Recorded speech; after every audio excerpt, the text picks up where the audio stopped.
Ndagusuhuje we tubana mu biganiro byacu bigiye bitandukanye. Urabona hano ni Nyabugogo rwose muri gare ya Nyabugogo urabibona. Haba harimo amamodoka menshi agiye atandukanye abajya mu byerekezo byinshi bitandukanye mu hirya no hino mu gihugu ndetse no hanze y'igihugu mu bihugu duturanye nabyo. Urabona rero ino gare kuyireba bafite gahunda ngo yo kuyisenya bakayagura ikaba nini cyane ikagera ku rwego mpuzamahanga nk'uko n'undi ari gare mpuzamahanga. Ubu rero uko ureba ibikorwa bimwe bikikije ino gare ibyinshi byamajije kubarirwa yuko bigomba kwimuka bikava hano bahaguririra iyi gare.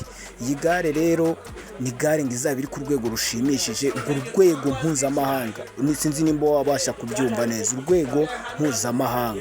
Ibaze nawe reba ukuntu yanganaga gutya, ubu ntabwo igeze ku rwego bifuza. Igomba kuba gare nini.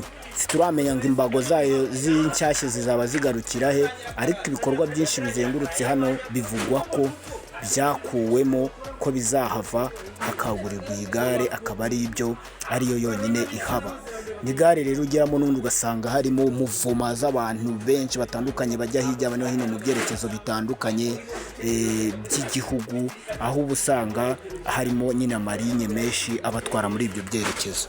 Ni ahantu nagera kandi ugasanga abantu bari bizi, buri wese arimo ashakisha ubuzima, yaba ari abo batega bagenda hirya no hino, yaba ari abari gufasha abatega muri gare.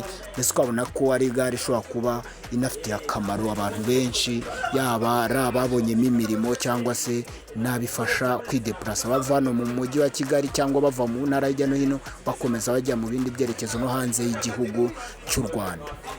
Niyo mpamvu rero bashaka kuyishyira ku rwego mpuzamahanga, ikazaba ari gare yiyubashye y'IVIP.